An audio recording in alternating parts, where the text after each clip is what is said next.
আসসালামু আলাইকুম। এই মুহূর্তের সংবাদে আপনাদের স্বাগতম। সিলেট 24 চ্যানেল থেকে আমি আসমা বেগম।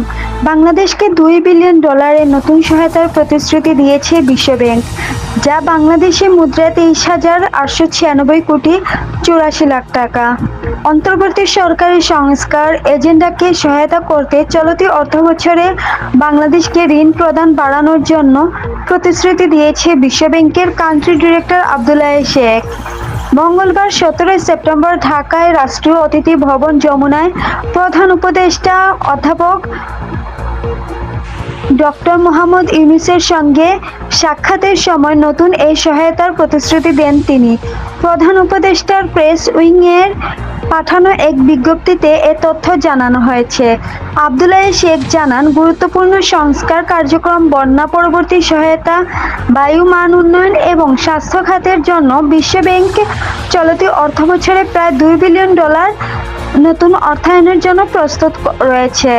তিনি আরও বলেন, আমরা আপনাদের যত তাড়াতাড়ি ও যত বেশি সম্ভব সহায়তা করতে চাই।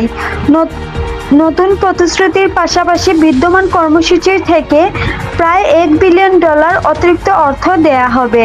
শেখ বলেন, অতিরিক্ত এই ঋণের ফলে চলতি অর্থবছরে বাংলাদেশের জন্য বিশ্ব ব্যাংকের সফট লোন এবং অনুদানের মোট পরিমাণ প্রায় $3 বিলিয়ন পৌঁছাবে।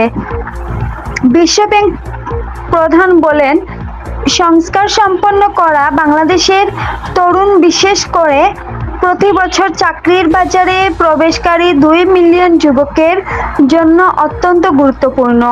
প্রধান উপদেষ্টা ডক্টর ইউনূস বিশ্ব ব্যাংকের বাংলাদেশের প্রধানকে বলেন, 15 বছরের অপশাসন শেষ করে নতুন করে বাংলাদেশের এই পথ চলায় সহায়তা করার জন্য বিশ্ব ব্যাংককে নমনীয় হতে হবে। তিনি বলেন, ধ্বংসস্তূপ থেকে আমাদের নতুন কাঠামো গড়ে তুলতে হবে। শিক্ষার্থীদের স্বপ্ন বাস্তবায়নের দিকে মনোযোগী দিতে হবে। হাসিনা সরকারের আমলে যে অর্থ বিদেশে পাচার করা হয়েছে তা পুনরুদ্ধারেও বিশ্ব ব্যাংকের সহায়তা চান ডক্টর ইউনূস। জুলাই-আগস্টের ছাত্র আন্দোলনে শহীদদের প্রতি শ্রদ্ধা জানিয়ে শেখ জানান, তিনি ঢাকার দেয়ালে তরুণদের আঁকা গ্রাফিতি এবং মুরাল দেখে মুগ্ধ হয়েছেন। তিনি বলেন, আমার 30 বছরের ক্যারিয়ারে আমি কোথাও এমনটা দেখিনি। ধন্যবাদ এতক্ষণ আমাদের সাথে থাকার জন্য। আরও ভালো ভালো নিউজ পেতে এই নাম্বারে যোগাযোগ করুন।